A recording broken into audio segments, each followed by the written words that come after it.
Hello friends, मैं अभी मौर्य आप लोगों का एक बार पुनः स्वागत करता हूं अपने इस YouTube फैमिली में।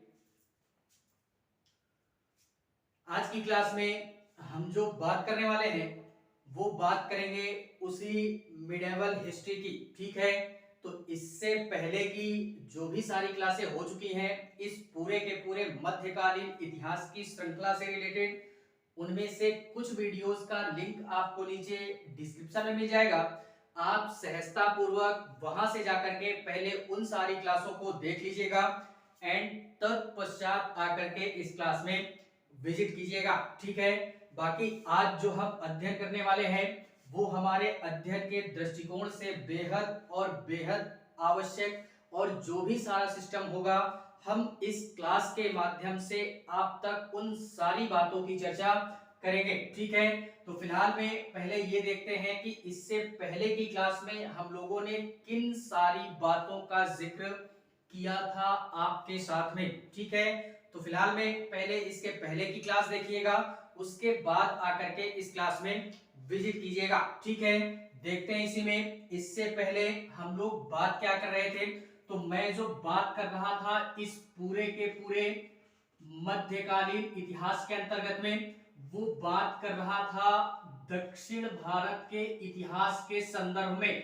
ठीक है, यानी जो भी हमारा सिस्टम था उत्तर भारत से लेकर के हम लोग दक्षिण भारत के संदर्भ में बात कर रहे थे, जो कि एक प्रकार से अगर हम लोग बोलना चाहें तो दक्षिण भारत के संदर्भ में दो हमारे नए राजवंश या दो नए राज्य उभर करके आते हैं, जिनको हम लोग विजयनगर साम्राज्य एवं बहमनी साम्राज्य के रूप में जानते हैं। ठीक है, थोड़ा सा रिवीजन मोड में लेते हैं कि हम लोगों ने किन सारी बातों का जिक्र किया था आपके साथ में इसके पहले की क्लास में। तो रिवीजन मोड में लेने से पहले देखते हैं इसी में हम लोगों ने जो बात की थी वो हम बात कर रहे थे विजयनगर साम्राज्य के संदर्भ में। ठीक है, एंड जो दूसरी हम लोगों ने बात की थी वो बात की थी बहमनी साम्राज्य के संदर्भ में, बहमनी साम्राज्य के संदर्भ में। ठीक है,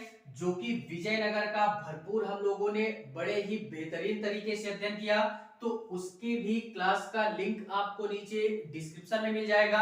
आप वहां से जाकर के इस क्लास को भी देख सकते हैं एक बेहतरीन अंदाज में। बाकी और अधिक सहजता महसूस हो इस कारणवश यार प्लेलिस्ट भी बनाई गई है, तो आप प्लेलिस्ट के माध्यम से भी इन सारी की सारी क्लासों का भरपूर आनंद ले सकते हैं। ठीक है, बाकी जो आज बात करने वाले हैं, आज क्या बात करने वाले हैं, इससे पहले हम बात को अपने स्टार्ट कर चुके हैं। किसकी बात स्टार्ट कर चुके हैं? बहमनी साम्राज्य के संदर्भ में। ठीक है, तो जो हमने बात कर रहे थे इसके पहले की क्लास में वो था बहमनी साम्राज्य, यानी हिंदुओं द्वारा स्थापित जो नया साम्राज्य था दक्षिण में वो था हमारा विजयनगर साम्राज्य। एंड इसी के पश्चात में बहमनी साम्राज्य जो था ये मुस्लिमों द्वारा स्थापित एक नया साम्राज्य था जिसको हम लोग बहमनी साम्राज्य के नाम से जानते हैं। ठीक है, और फिलहाल में काफी सारी बातों का जिक्र भी हम लोगों ने किया था, तो उन सारी बातों को छोड़ते हुए हम अपनी क्लास को आगे बढ़ाते हैं। ठीक है, फिर भी क्लास अगर अच्छी लगे तो लाइक कीजिएगा, कमेंट कीजिएगा और चैनल को सब्सक्राइब जरूर कीजिएगा। ठीक है, देखते हैं इसी में, मजा मारते हैं थोड़ा सा बहमनी साम्राज्य में क्या बात करते हैं। इसके संदर्भ में हमने जो अध्ययन करना था, फिलहाल में कुछ शासकों का जिक्र करते हैं इसी में, जो कि हम पहले कर चुके हैं। यानी इसमें कुल मिलाकर के मैंने पहले ही बोला कि पूरे के पूरे बहमनी साम्राज्य के अंतर्गत में 18 सुल्तान या 18 शासक हमारे शासन करते हैं, और पूरा का पूरा इन 18 शासकों के संदर्भ में ये जो बहमनी साम्राज्य संचलित होता है या स्थापित होता है, ये पूरा का पूरा 175 वर्षों तक पूरा का पूरा दक्षिण भारत में बहमनी साम्राज्य हमारा स्थापित होता है। ठीक है, इसी के पश्चात में थोड़ा सा शासकों का जिक्र करते हैं। जिन शासकों का अध्ययन हम लोगों ने करना था उसमें हम लोगों ने पहले जो शासक का जिक्र किया था उसको हम लोग जफर खां के नाम से जानते हैं। किसके नाम से जानते हैं? जफर खां के नाम से जानते हैं। जफर खां। इसी को हम लोग एक नाम से और जानते हैं, जिसको हम लोग हसन गंगू के नाम से जानते हैं। और फिलहाल में हसन गंगू इसका वास्तविक नाम होता है। ठीक है। इसी के पश्चात में जब ये बहमनी साम्राज्य की स्थापना करता है, तो इसी स्थापना के क्रम में इसको एक उपाधि दी जाती है, जिसको हम लोग एक प्रकार से बोले तो बहमन शाह की उपाधि दी जाती है। और इसी बहमन शाह की उपाधि के साथ में ये गद्दी पे बैठता है बहमनी साम्राज्य के, और इसी उपाधि के नाम पर ही इस पूरे के पूरे साम्राज्य का नाम रख दिया गया, जिसको हम लोग बहमनी साम्राज्य के नाम से जानते हैं। ठीक है। तो इसको थोड़ा सा एक नाम इसका और भी याद रखिएगा, जिसको हम लोग अलाउद्दीन, नाम याद रखिएगा, अलाउद्दीन हसन बहमन शाह के नाम से जानते हैं। ठीक है। तो ये हमारा संस्थापक था किसका? बहमनी साम्राज्य का। और 1347 ईस्वी में ये बहमनी साम्राज्य की क्या करता है? स्थापना करता है। कृष्णा नदी के ऊपर वाला क्षेत्र जो भी सारा था, वो सारा का सारा क्षेत्र हमारा क्या था? बहमनी साम्राज्य के अंतर्गत आता था। ठीक है। तो इन सारी बातों को हम कर चुके हैं इसके पहले की क्लास में। फिलहाल में जो दूसरा शासक आता है, यानी जो हमने अध्ययन करना है, वो शासक था हमारा मोहम्मद शाह प्रथम के नाम से जानते हैं। मोहम्मद शाह प्रथम के नाम से जानते हैं। ठीक है। एंड इसी में जो आता है वो मोहम्मद शाह द्वितीय के नाम से जानते हैं। ठीक है। इसका भी जिक्र हम कर चुके हैं एक बेहतरीन अंदाज में। एंड इसी के पश्चात में जो और अध्ययन करना था, वो था हमारा ताज-उद-दीन फिरोज शाह के नाम से जानते हैं। ताज-उद-दीन फिरोज शाह ये आता है शासन करने के लिए। एंड इसी के पश्चात में जो नेक्स्ट शासक था हमारा, उसको हम लोग शिहाब-उद-दीन मोहम्मद शाह के नाम से जानते हैं, या शिहाब-उद-दीन अहमद शाह के नाम से जानते हैं। ठीक है। ये आता है शासन करने के लिए। एंड इसी के पश्चात में शिहाब-उद-दीन के पश्चात में यार और भी हम लोग बोलना चाहे तो एक दो शासक हमारे और आते हैं छोटे छोटे, लेकिन फिलहाल में उनका जिक्र इतिहासकारों ने उतना बेहतरीन अंदाज में नहीं किया, इस कारणवश हम उनको थोड़ा सा छोड़ते हैं। उसके पश्चात में एक शासक हमारा और आता है, जिसको हम लोग पढ़ते हैं, जिसको हम लोग हुमायूं के नाम से जानते हैं। ये हमारा मुगल वाला हुमायूं नहीं होता है, ये दक्षिण भारत का हुमायूं होता है, इसको भी याद रखिएगा। ठीक है। एंड इसी के पश्चात में लास्ट जो हमने अध्ययन करना है, सॉरी लास्ट नहीं, इसके पश्चात में और बात करेंगे हम। इसी में हुमायूं के पश्चात में एक शासक और आता है, जिसको हम लोग मोहम्मद शाह तृतीय के नाम से जानते हैं। सारी बातों को पकड़ते हुए चलना है। मोहम्मद शाह तृतीय के नाम से जानते हैं। ठीक है। एंड इसी में लास्ट जो शासक आता है, लास्ट हम बात करेंगे किसकी? वो बात करेंगे कलीम उल्लाह की बात करेंगे। कलीम उल्लाह की बात करेंगे, या इसको खलीम उल्लाह या अलग अलग स्थानों में अलग अलग नामों से इसको संबोधित किया जाता है। फिलहाल में इतने सारे शासकों का जिक्र हमने करना था पूरे के पूरे बहमनी साम्राज्य के अंतर्गत में। कौन कौन से शासक थे? पहला था जफर खां, जिसको हम लोग हसन गंगू या अलाउद्दीन हसन बहमन शाह के नाम से जानते हैं। दूसरा मोहम्मद शाह प्रथम था। तीसरा मोहम्मद शाह द्वितीय था। उसके बाद में ताज-उद-दीन फिरोज शाह था। ताज-उद-दीन के पश्चात में शिहाब-उद-दीन अहमद शाह था। उसके पश्चात में एक दो शासक हमारे और आते हैं, लेकिन उनका जिक्र ना करते हुए इतिहासकारों ने बात की हुमायूं की। एंड उसी के पश्चात में आता है मोहम्मद शाह तृतीय। एंड इसी में हम लोग जो सबसे अंतिम शासक का अध्ययन करते हैं इस पूरे के पूरे बहमनी साम्राज्य के अंतर्गत में, वो हमारा आता है कलीम उल्लाह। ठीक है। तो इतने सारे शासकों का जिक्र हमने करना था बहमनी साम्राज्य के अंतर्गत में। इससे पहले की क्लास में हम पहले का अध्ययन कर चुके हैं, मोहम्मद शाह प्रथम का भी जिक्र कर चुके हैं, मोहम्मद शाह द्वितीय का भी जिक्र कर चुके हैं, ताजुद्दीन फिरोज शाह का भी जिक्र कर चुके हैं।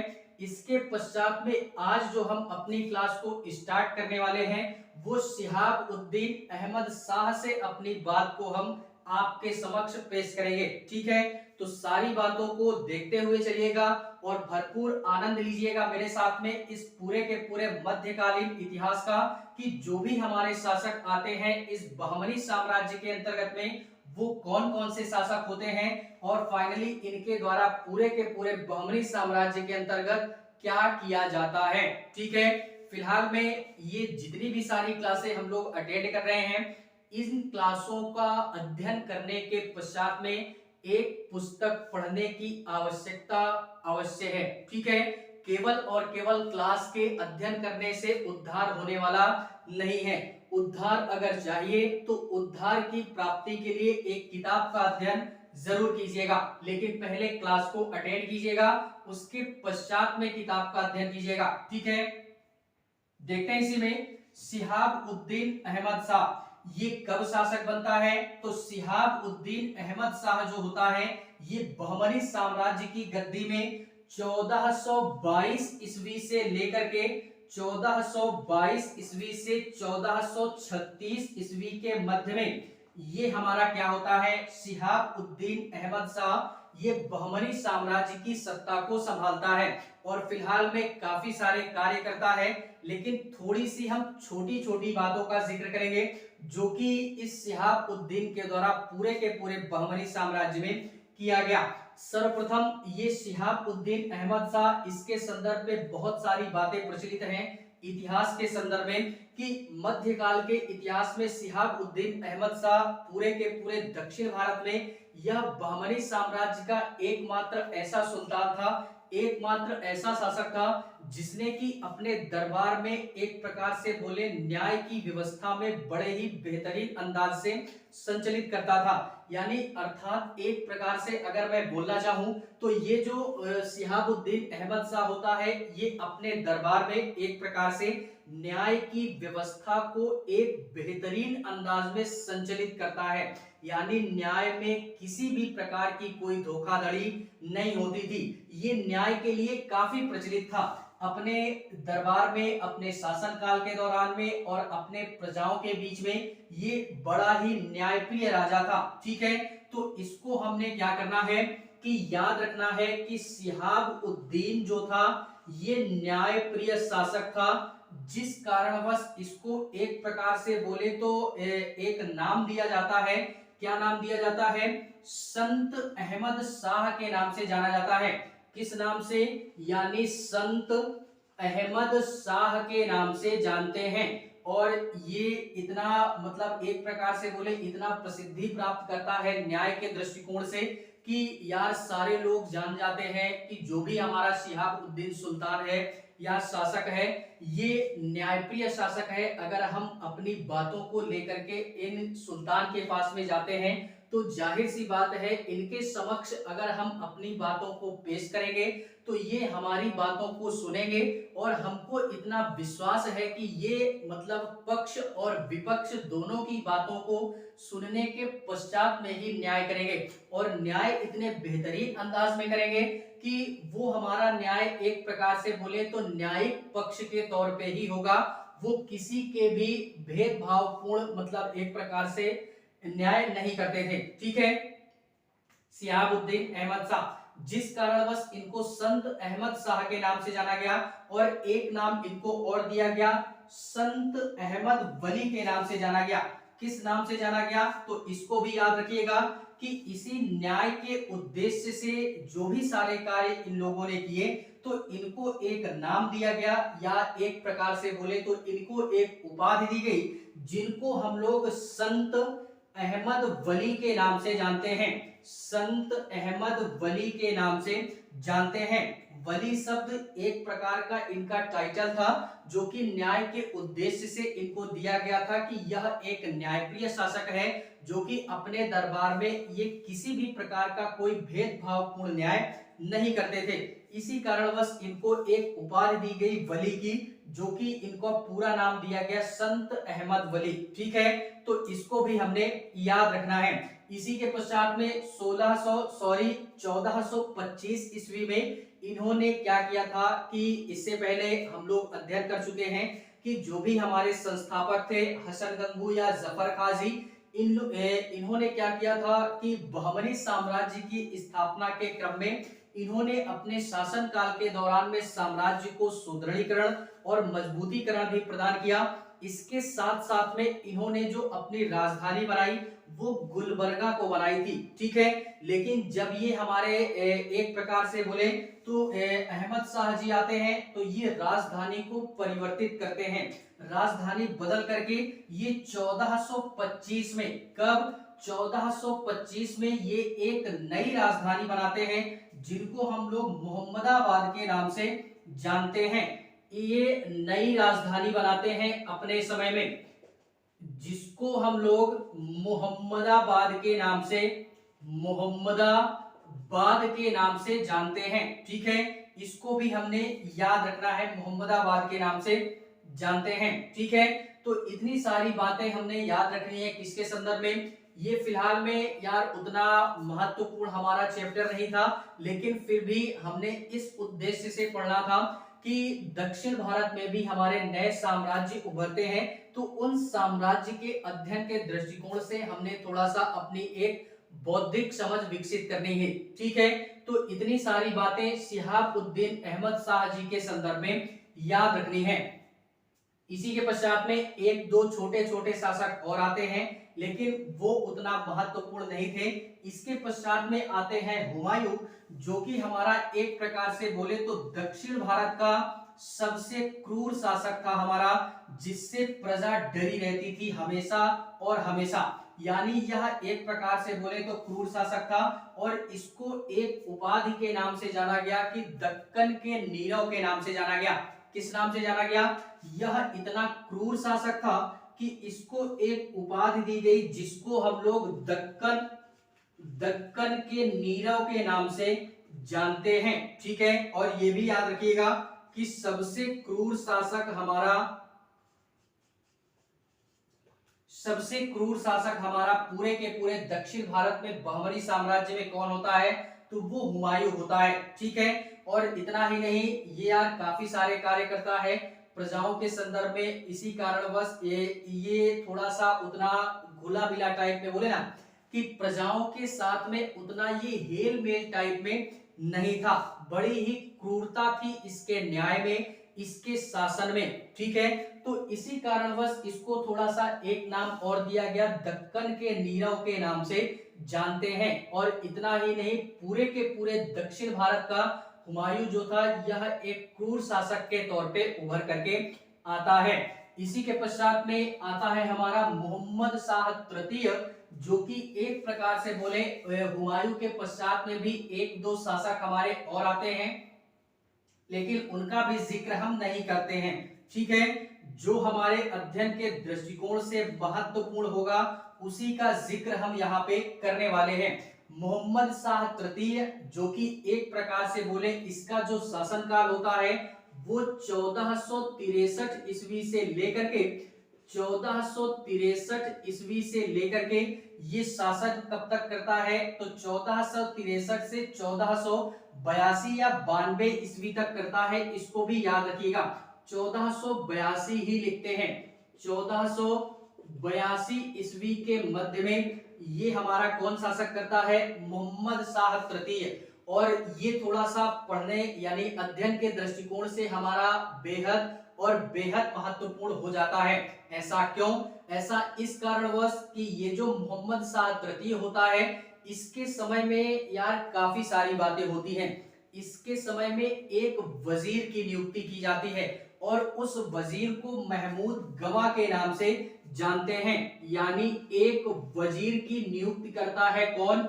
यही हमारा तृतीय मोहम्मद शाह तृतीय। एक वजीर की नियुक्ति करता है, जिसको हम लोग क्या बोलते हैं, महमूद गवाह के नाम से जानते हैं, महमूद गवाह। ठीक है, इसको भी याद रखिएगा। यह एक पारसियन व्यक्ति होता है या एक पारसी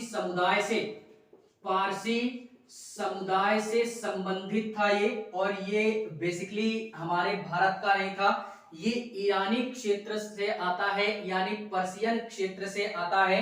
इस कारणवश इसको पारसी समुदाय का व्यक्ति माना गया। और यह किस उद्देश्य से आता है भारत में, तो ये भारत में आता है व्यापार करने के उद्देश्य से। और व्यापार करने के उद्देश्य से ये जैसे ही आता है, तो ये दक्षिण भारत में उस समय बहमनी साम्राज्य हमारा चल रहा था और विजयनगर साम्राज्य भी हमारा चल रहा था। तो ये बहमनी साम्राज्य में व्यापार के उद्देश्य से आता है और यहीं पर व्यापार करता है। धीरे धीरे ये राजाओं से मिलता है, उनके दरबार में पहुंचता है, राजाओं के कांटेक्ट में आता है। तो जो भी हमारे उस समय शासक थे, उस समय शासक हमारे मोहम्मद शाह तृतीय थे, जो कि इससे थोड़ा बहुत खुश होते हैं, तो इसको अपना वजीर नियुक्त कर देते हैं। और आज का ये जो वजीर और सूबेदार, ये जो भी सारे पद राजा महाराजा दिया करते थे, ये अगर आज के वर्तमान में अगर हम लोग तुलना करना चाहें किसी संवैधानिक पद से, तो आज हम लोग इसकी तुलना प्रधानमंत्री वगैरह से कर सकते हैं। ठीक है, यानी आज का प्रधानमंत्री का पद और उस समय हमारा वजीर और सूबेदार का पद, ये काफी थोड़ा सा एक प्रकार से दोनों बोले तो सेम ही होता था। ठीक है, केवल फर्क इतना है कि वो था राजा महाराजाओं का दौर था और आज हमारा लोकतांत्रिक दौर है, उस समय हमारा राजतंत्र का दौर था। ठीक है, फर्क केवल इतना ही है।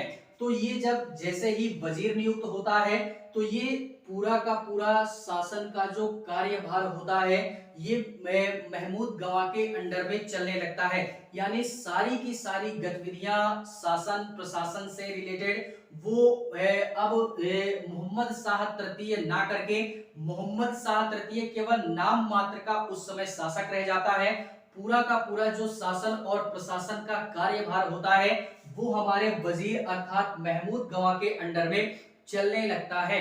और इसके यानी इतिहासकारों के द्वारा ये बोला जाता है कि ये इतना बुद्धिजीवी था कि इसके आने के पश्चात में पूरे के पूरे बहमनी साम्राज्य का जो भी हमारा एक प्रकार से बोले शासन और प्रशासन था, वो एक बेहतरीन अंदाज में और मजबूतीकरण के साथ में संचालित होता है। और इस मजबूतीकरण का श्रेय जो दिया जाता है, वो हमारे वजीर महमूद गवाह को ही दिया जाता है। ठीक है, तो इतनी सारी चीजें हमने याद रखनी है। इसी के पश्चात में जो भी सारा सिस्टम था हम लोगों ने अध्ययन किया था इसके पहले कि अलाउद्दीन हसन बहमन शाह जी जो थे, इन्होंने अपने समय में 4 प्रांतों को बहमनी साम्राज्य में बांटा था। और तो जब ये एक प्रकार से बोले महमूद हमारे आते हैं, मोहम्मद शाह तृतीय आते हैं, तो ये उन चारों प्रांतों को 8 प्रांतों में डिवाइड कर देते हैं। यानी उन चारों प्रांतों को 4 प्रांत में और तोड़ देते हैं। ऐसा क्यों किया?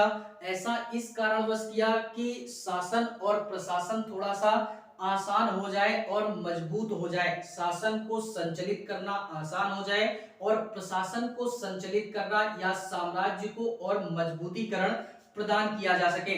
इस कारणवश इन्होंने क्या किया कि उन चारों प्रांतों को 8 प्रांतों में तोड़ करके रख दिया। ठीक है, और इन सभी प्रांतों को कौन हैंडल करता था? तो महमूद गवाह यानी सारा वजीर के अंडर में ही ये सारी चीजें चलती थी। ठीक है, इसी के पश्चात में ये इतना सारा कार्य करता है इनके साम्राज्य में रह करके कि जो भी हमारे मोहम्मद शाह तृतीय हैं, ये इनसे खुश होकर के इसको एक उपाधि देते हैं, जिसको हम लोग क्या बोलते हैं? एक नाम याद रखिएगा,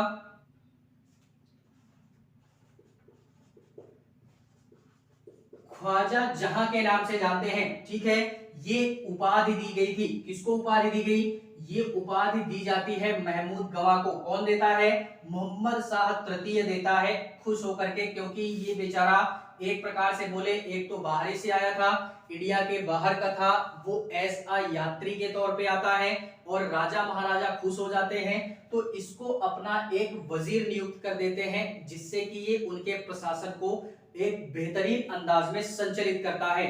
इन्हीं सारी चीजों से खुश होकर के मोहम्मद शाह तृतीय ने क्या किया कि ख्वाजा जहां की उपाधि इसको प्रदान कर दी। और इतना ही नहीं, इसी मोहम्मद शाह के समय में एक हमारा यात्री और आता है, यानी एक प्रकार से बोले एक यात्री और आता है जो कि हमारा बाहरी यात्री होता है, उसको हम लोग निकितन के नाम से जानते हैं, उसको भी हमने याद रखना है, निकितन के नाम से जानते हैं।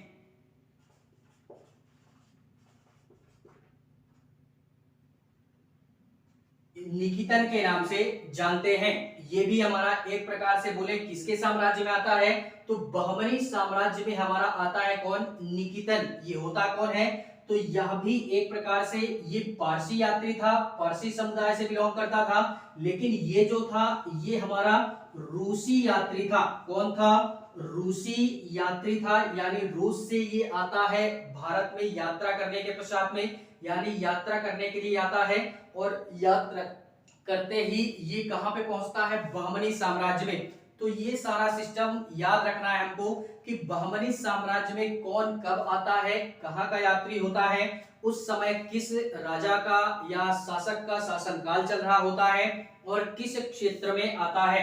तो इन सारी बातों को हमने पकड़ करके रखना है। जो भी सारी बातें मोहम्मद शाह के समय में होती है या जिस भी शासक के शासनकाल में इन सारी बातों का जिक्र किया गया, उन तमाम सारी बातों को हमने क्या करना है, पकड़ करके रखना है। ठीक है, इसी के पश्चात में यार हमारा एक प्रकार से बोले लास्ट शासक आता है, जो कि एक प्रकार से अगर मैं बोलना चाहूं तो ये जो हमारा कलीम उल्लाह होता है, ये 1492 से लेकर के 1492 से लेकर के 1510 तक आई थिंक शासन करता है। और इसके संदर्भ में भी काफी सारी बातें प्रचलित हैं, लेकिन फिर भी उतना महत्वपूर्ण नहीं है। दो तीन चीजें याद रखिएगा कलीम उल्लाह जी से रिलेटेड, कि ये जो कलीम उल्लाह होता है इसको अलग अलग स्थानों में अलग अलग नाम से संबोधित किया जाता है। ठीक है, लेकिन फिलहाल में इसी के समय के पश्चात से ही ये जो हमारा बहमनी साम्राज्य है ये कई भागों में टूट जाता है। इसका जिक्र मैंने पहले भी किया था, लेकिन देखते हैं कि इसके शासनकाल के पश्चात में, यानी कलीम उल्लाह के शासनकाल के पश्चात में पूरा का पूरा बहमनी साम्राज्य 5 भागों में टूटता है। देखते हैं वो 5 भाग हमारे कौन कौन से होते हैं, जो कि ये पूरा का पूरा बहमनी साम्राज्य हमारा टूट जाता है। तो पहला हम लोग याद रखते हैं कि 5 भागों में क्या होता है, ये बहमनी साम्राज्य हमारा टूट जाता है। पहला हमारा आता है बरार वाला क्षेत्र, बरार का क्षेत्र आता है, जो कि एक प्रकार से बोले ये बरार का क्षेत्र। दूसरा हमारा आता है बीजापुर, दूसरा टूटता है बीजापुर नाम से। तीसरा टूटता है अहमद नगर के नाम से। चौथा टूटता है गोलकुंडा के नाम से, गोलकुंडा। एंड पांचवा टूटता है हमारा कौन, किसके नाम से, गोलकुंडा और बीदर के नाम से। तो ये हमारे 5 क्षेत्र हैं जो कि ये बहमनी साम्राज्य इन्हीं 5 क्षेत्रों में क्या होता है, टूट जाता है। और इन्हीं 5 क्षेत्रों में हमारे इनके अलग अलग शासक होते हैं और अलग अलग शासकों के शासनकाल के दौरान में यहाँ पे अपनी सत्ता को स्थापित किया जाता है। देखते हैं कौन कौन से शासक हमारे होते हैं या कौन कौन से वंश हमारे होते हैं जो कि यहाँ पे शासन करते हैं, जो भी सारा सिस्टम था। तो सबसे पहले बरार के क्षेत्र में देखते हैं। बरार के क्षेत्र में हमारा एक प्रकार से बोले हमारा आता है फतेह उल्लाह करके, फतेह उल्लाह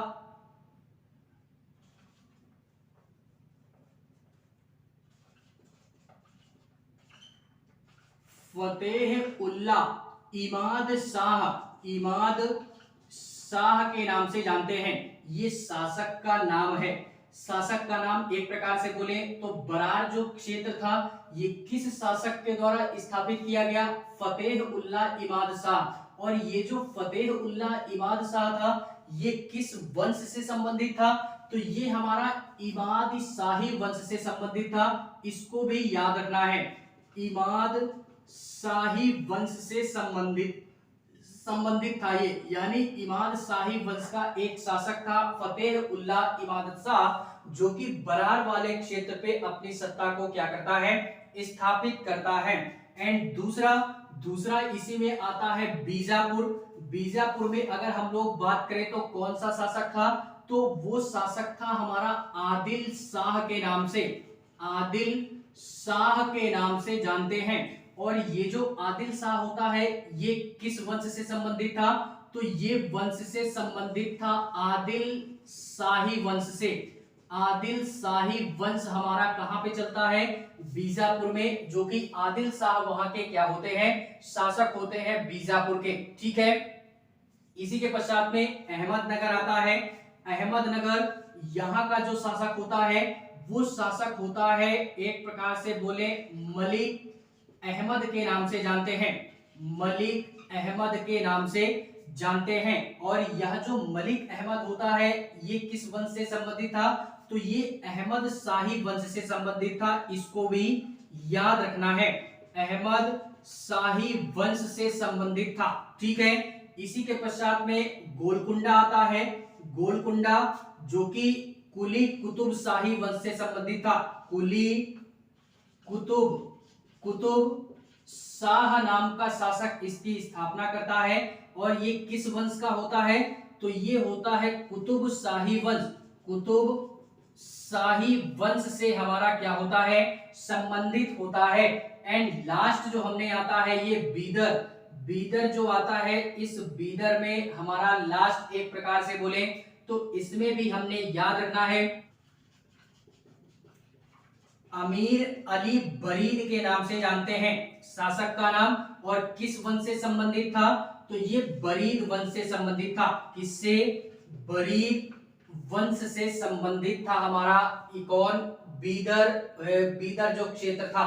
तो यार हम लोगों ने देखा यहाँ पे कि जो भी हमारा बहमनी साम्राज्य है ये 5 भागों में टूटता है हमारा, और 5 भागों में ऐसे टूटता है कि इन पूरे के पूरे 5 भागों में अलग अलग शासक हमारे बैठते हैं और अलग अलग वंश हमारे आते हैं। और इन अलग अलग वंशों के जो भी हमारे शासक आते हैं वो अपने अंदाज में इस पूरे के पूरे बहमनी साम्राज्य के क्षेत्रों में अपनी सत्ता को स्थापित करते हैं। और अपनी सत्ता को स्थापित करने के पश्चात में एक नए अंदाज में शासन एवं प्रशासन का संचालन करते हैं। ठीक है, तो इतनी सारी बातें हमने क्या करनी है, याद करके रखनी है। फिलहाल में यार हम लोग जानते हैं कि जो भी सारा सिस्टम होता है विजयनगर और बहमनी साम्राज्य के अंतर्गत में एक प्रकार से बोले तो बैर या संघर्ष की स्थिति चलती ही रहती थी। ठीक है, जिसमें से एक हमारा युद्ध होता है जो कि काफी प्रसिद्ध युद्ध था, जिसको हम लोग ताली कोटा के युद्ध के नाम से जानते हैं, इसको भी याद रखिएगा। ताली कोटा के युद्ध के नाम से जानते हैं, जो कि 1465 में होता है।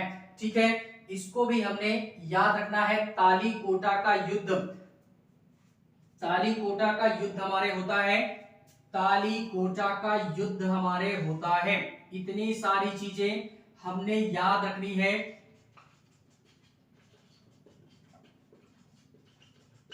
और इसी ताली कोटा के युद्ध को हम लोग तंगड़ी या राक्षसी, तंगड़ी या राक्षसी युद्ध के नाम से जानते हैं। अब ऐसा क्यों बोला गया, क्योंकि ये हमारा तंगड़ी और राक्षसी नामक गांव भी बोल सकते हैं या दक्षिण में। ठीक है, या एक प्रकार से बोले तो एक प्रकार का मैदानी इलाका था हमारा, तंगड़ी और राक्षसी नाम का मैदानी इलाका था। इसी मैदानी इलाके में या इसी गांव में हमारा एक संघर्ष होता है, एक युद्ध होता है बहमनी साम्राज्य और विजयनगर साम्राज्य के मध्य में, जिसको हम लोग ताली कोटा के युद्ध के नाम से जानते हैं। और ये इस क्षेत्र में होता है, मैदानी क्षेत्र में, इसी कारणवश इसको एक नाम और दिया जाता है जिसको तंगड़ी या राक्षसी युद्ध के नाम से भी जानते हैं। ठीक है, तो इतनी सारी चीजें याद रखनी है। और एक तथ्य यहाँ पे ये याद रखिएगा इस युद्ध के संदर्भ में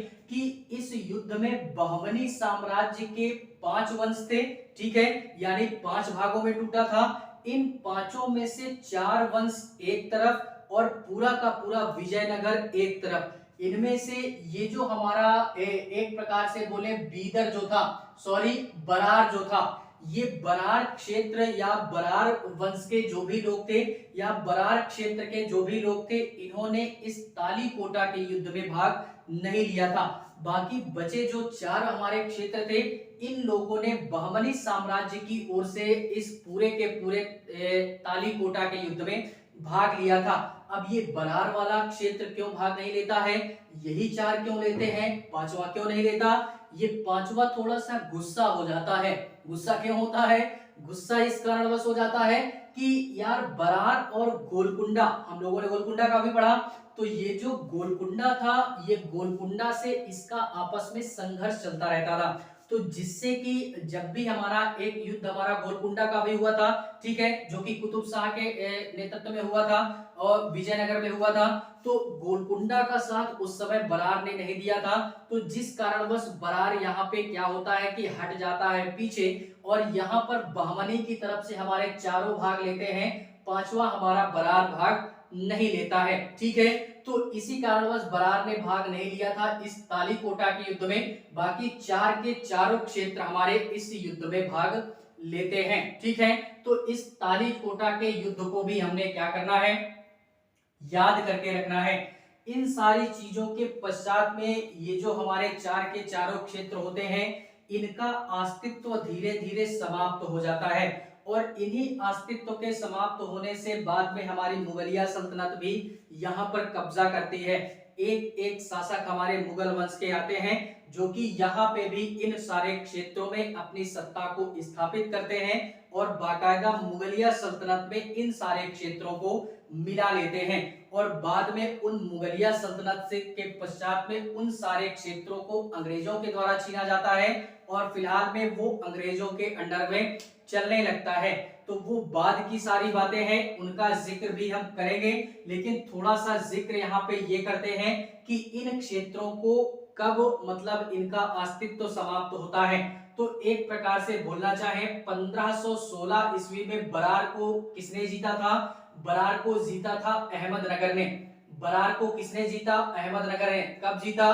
1516 ईस्वी में। और ये अहमदनगर जब बरार को जीतता है 1516 में, तो उसके पश्चात में बरार का अस्तित्व क्या हो जाता है? समाप्त हो जाता है। यानी बहमनी साम्राज्य से एक हमारा ये जो 5 में से एक था, इसका अस्तित्व 1516 में समाप्त हो जाता है।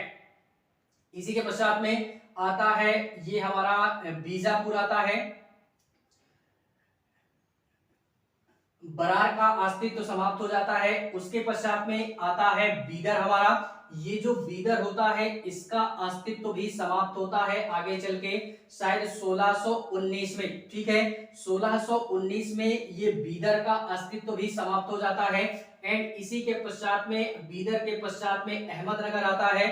अहमदनगर का अस्तित्व भी समाप्त होता है। अहमदनगर तो यार दक्षिण के ऊपर ही पड़ जाता है, यानी शुरुआती दौर में उत्तर भारत से जैसे ही हम दक्षिण की तरफ आते हैं, तो शुरुआती दौर में ही अहमदनगर पड़ जाता था, जिससे कि जब उत्तर भारत में मुगलिया सल्तनत हमारी स्थापित होती है, तो मुगलिया सल्तनत में हमारा जब अकबर वगैरह आते हैं, अकबर के समय से ही इस अहमदनगर को अपने सल्तनत में मिला लिया गया था। लेकिन फिलहाल में अहमदनगर का शुरुआती हिस्सा मतलब मिलाया गया था, लेकिन जैसे जैसे समय आगे बढ़ता है, काल का चक्र आगे बढ़ता है, तो उस समय हमारे एक प्रकार से मुगलिया सल्तनत में शाहजहां आते हैं, सत्ता को स्थापित करते हैं एज अ बादशाह के रूप में। तो उसी बादशाह के तौर पे आगे चल के शाहजहां ने अहमदनगर को पूर्ण रूप से अपने मुगलिया सल्तनत में विलीन कर लिया। तो यहाँ से भी अहमदनगर का अस्तित्व भी समाप्त हो जाता है। इसके पश्चात में बचता है बीजापुर और गोलकुंडा। बीजापुर और गोलकुंडा ये 1510 ईस्वी में पुर्तगाली हमारे जब आते हैं इंडिया में व्यापार करने के उद्देश्य से, तो इसको हम लोग आधुनिक भारत के इतिहास में पढ़ेंगे, वहां पे पढ़ेंगे, तो एक बेहतरीन अंदाज में सारी चीजों का जिक्र मैं वहां पे करूंगा। ठीक है, फिलहाल में यहाँ पे थोड़ी सी बातों का जिक्र करते हैं कि बीजापुर और ये जो गोलकुंडा होता है, ये एक प्रकार से बोले तो गोवा वाला क्षेत्र भी अभी तक इन्हीं के पास होता है। गोवा और बहमन शाह ये पूरा का पूरा बहमनी साम्राज्य के अंतर्गत ही आता था, बेलगांव वगैरह, ठीक है। तो जब हमारे पुर्तगाली आते हैं भारत में व्यापार करने के उद्देश्य से, धीरे धीरे वो भी अपनी सत्ता को यहाँ पे स्थापित करते हैं, जिससे कि ये हमारा बीजापुर और गोलकुंडा ये 1510 ईस्वी में ये इनसे क्या होता है, ये यहाँ पे भी कब्जा अपना करते हैं, कब्जा करते हैं। बीजापुर और गोलकुंडा जो भी गोवा वाला क्षेत्र इनके पास होता है, गोवा वगैरह 1510 ईस्वी तक ये बीजापुर वालों के पास में था, गोलकुंडा के पास में था। अर्थात एक प्रकार से बोलना चाहें तो गोवा उस समय बहमनी साम्राज्य के अंतर्गत आता था। लेकिन जैसे ही पुर्तगाली हमारे आते हैं तो 1510 ईस्वी में उन्होंने केवल और केवल गोवा को अपने कब्जे में लिया। गोलकुंडा और बीजापुर ये फिर भी अपने अस्तित्व को बचा करके रखते हैं, यानी अपने साम्राज्य को बचा करके रखते हैं। धीरे धीरे फिर से अगर बोले समय का चक्र जैसे ही आगे बढ़ता है, काल जैसे ही आगे बढ़ता है, तो उस समय बीजापुर और गोलकुंडा ये हमारा मुगलों के द्वारा इसका विलीनीकरण किया जाता है।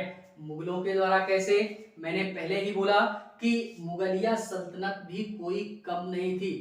पूरे के पूरे मध्यकालीन इतिहास के अंतर्गत अगर सबसे महत्वपूर्ण अगर हम लोग बोले तो सबसे महत्वपूर्ण हमारा मुगलिया सल्तनत को ही माना जाता है, ठीक है। क्योंकि मुगल हमारे ऐसे थे, उन्होंने ऐसे ऐसे कांड किए और ऐसी ऐसी कार्यों का संचालन किया और इतने सारे शासक हुए पूरे के पूरे मुगलिया सल्तनत में कि पूरा का मध्यकालीन इतिहास किससे भरा पड़ा है, वो मुगलिया सल्तनत से ही भरा पड़ा है। यानी मध्यकाल के इतिहास में जो इतिहासकारों ने भर भर के एक प्रकार से बोले जो बखान किया है, वर्णन किया है, वो वर्णन किया है मुगलिया सल्तनत का। यानी बेहद और बेहद आवश्यक हमारा मुगलिया सल्तनत ही हो जाती है। तो जैसे ही मुगल अपनी सत्ता को स्थापित करते हैं दिल्ली वाले क्षेत्र में, यानी उत्तर भारत में, धीरे धीरे ये भी साम्राज्य का विस्तारीकरण करते हैं और इन लोगों ने बीजापुर और गोलकुंडा इन्होंने अपना अस्तित्व बचा करके रखा था। लेकिन जैसे ही हमारा मुगलिया सल्तनत में एक बहुत ही क्रूर शासक हमारा आता है जिसको हम लोग औरंगजेब के नाम से जानते हैं, ठीक है। तो ये हमारा औरंगजेब जब आता है तो ये बीजापुर और गोलकुंडा को अपने कब्जे में लेता है, यानी अपने उस सल्तनत के अंतर इसको विलीन कर लेता है। तो यहाँ से बीजापुर और गोलकुंडा का भी अस्तित्व क्या होता है, समाप्त हो जाता है। एक प्रकार से बोले तो धीरे धीरे पूरी तरीके से पूरा का पूरा बहमनी साम्राज्य ये हमारा किसके अंतर्गत आ जाता है, ये आ जाता है मुगलिया सल्तनत के अंतर्गत या मुगलिया सल्तनत के अधीन। पूरा का पूरा एक प्रकार से बोले तो बहमनी साम्राज्य आ जाता है। और मैंने पहले ही बोला कि मुगलिया सल्तनत के अंदर पूरा का पूरा दक्षिण भारत आ जाता है, यानी बहमनी साम्राज्य आ जाता है।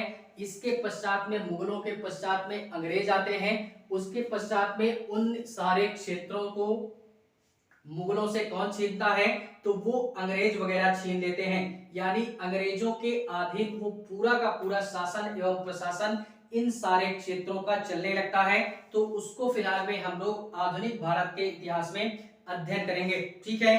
तो फिलहाल में ये था हमारा पूरा का पूरा जो भी सारा सिस्टम था, ये था बहमनी साम्राज्य से रिलेटेड कि बहमनी साम्राज्य दक्षिण भारत के इतिहास में जो भी सारा सिस्टम था विजयनगर साम्राज्य से रिलेटेड, उसका भी अध्ययन हम लोगों ने एक बेहतरीन अंदाज में किया। और ये हमारी क्लास आज समाप्त होती है बहमनी साम्राज्य की। तो पूरा का पूरा बहमनी साम्राज्य हमारा क्या होता है, यहीं से समाप्त हो जाता है, ठीक है। फिर भी अगर किसी भी प्रकार का कोई प्रश्न या किसी भी प्रकार की कोई दुविधा या समस्या उत्पन्न होती है तो आप लोग यार कमेंट क्वेरीज करेंगे, वहां से आपकी सारी समस्याओं का निदान करने का प्रयास किया जाएगा इस पूरे के पूरे लक्ष्य प्लेटफॉर्म के माध्यम से, ठीक है। फिर भी आप जहां भी हैं स्वस्थ रहें, मस्त रहें, दिन प्रतिदिन अपने लक्ष्य की तरफ अग्रसर रहें। बाकी मिलेंगे इस पूरे के पूरे मध्यकालीन इतिहास के संदर्भ में किसी नए चैप्टर में। तब तक के लिए जय हिंद।